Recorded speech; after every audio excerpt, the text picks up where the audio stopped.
Hi guys, it's Margaret Skype and you are on week 24. Hence, we just looked at the corn. Why did we look at the corn? Because the baby size is of a big corn, or they say ear of the corn, something like that.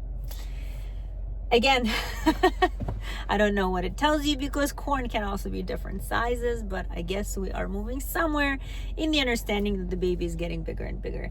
It is, I believe, 1.2 pounds at week 24.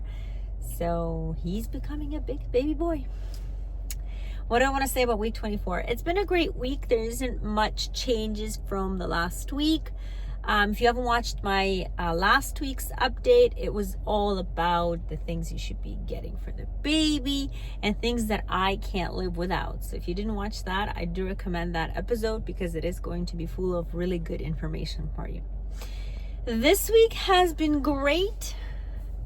No nausea, no heartburns, which is great. The only thing that I started battling is my eczema again. And I have been eczema prone ever since I was a baby, but I haven't experienced too much eczema problems up until now. So it all comes out now. I don't know if it's some kind of hormonal change that has to do with the body's skin or what's going on, but it's been pretty bad this week. I have developed it on my eyes, around my eyes. I'm not wearing any mascara for that reason because my eyes are red and a little bit watery and they are itchy. So I haven't been a happy camper, I can tell you that much, just because it's such a big irritant in my life that it's really hard for me to focus on anything when I have eczema, because when it's in your eyes, it almost feels like something is in your eye and they're always watery and they're always itchy. So it's really hard to stay on this positive note with having to experience that all the time. And so I have not been great at this week at all. It's been kind of a roller coaster for me just because I can't really do much when I'm in this situation. It just keeps bothering me a lot. So I've been putting creams. The one that does help me, I think I have it in here because I've been pretty much taking it everywhere with me.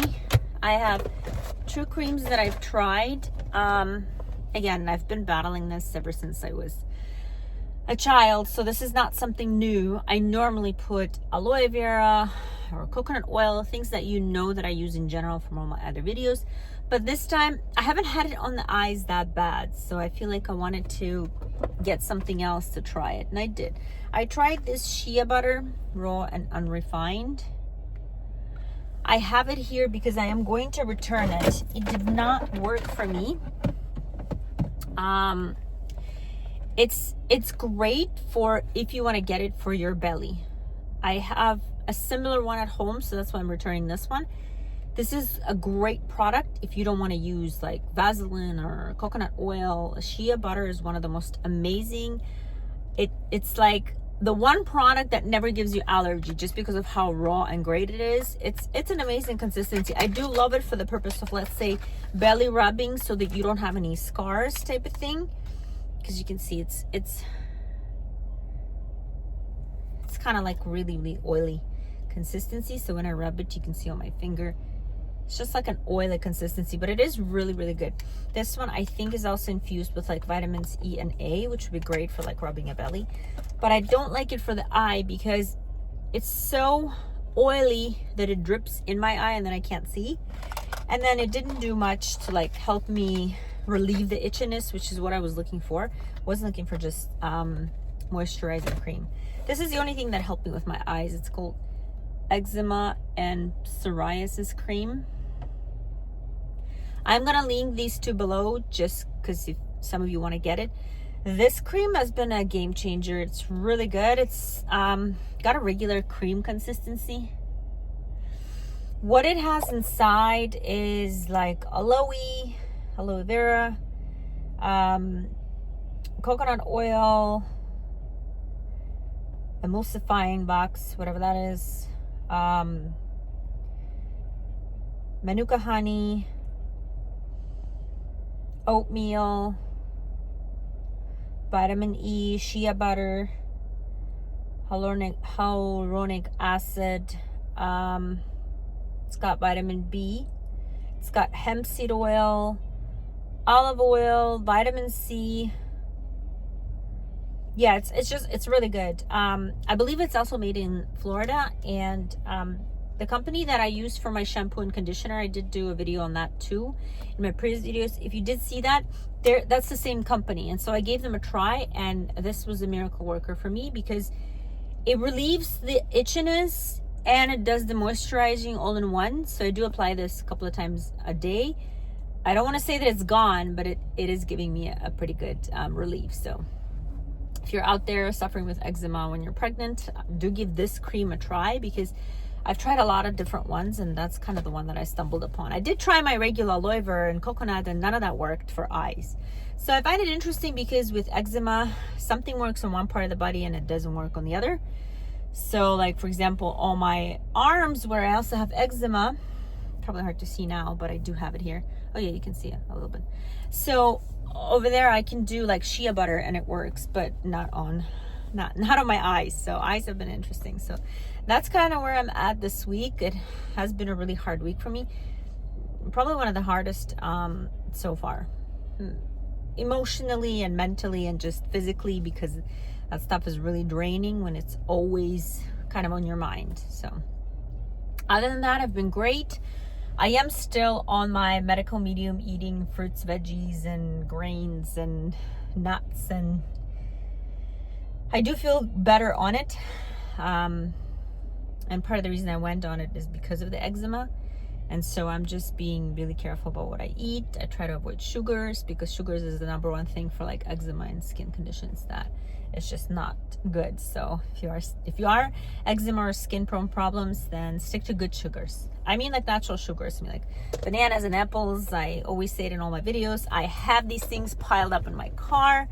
I'm always big on like snacks, and that's because I pretty much live in my car. I have a lot of kids, and so I do a lot of on-go driving and kids activities. So that's how week 24 have been. The only other thing I wanted to discuss this week is baby shower. I wanted to say something interesting. I have never done baby shower before. This is my first time with my 5th baby that I will be throwing a baby shower. And I honestly don't know where to start because I have never done it. So I do have the venue where I'm going to have it. And I've always dreamt about having it on the ocean, which is exactly where I got the venue. It's going to be like this beautiful castle on the ocean that I rented out. Now I just have to think of like catering and, you know, decor. I do want it to be super ocean based. So all the decorations, I want it to be like, you know, crabs and kind of anything that has to do with the ocean and boats and stuff like that. I'll show you some photos right here that were kind of inspirational for me from other things I just found on Pinterest and Google. And so I kind of want it to be magical and kind of ocean-like, because that was always my dream. But the reason I didn't do baby shower in Canada for my other 4 kids is because it's more common in my culture. I come from like a Russian, Polish, Ukrainian background. We celebrate the baby when they're born, not before. And so I've always kind of stick to that rule of celebrating the baby when they're born. We throw like a whole big party for like 100 people a month after the baby's born.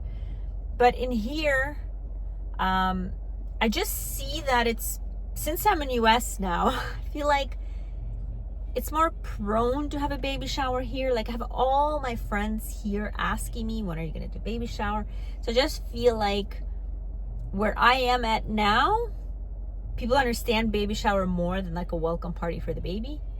And so I figured, I've never done it. Why not try it? I'm not superstitious about like the way it is. I just feel like all my relatives are in Canada, and that's kind of been where we were at with all the 4 kids, because my relatives are there.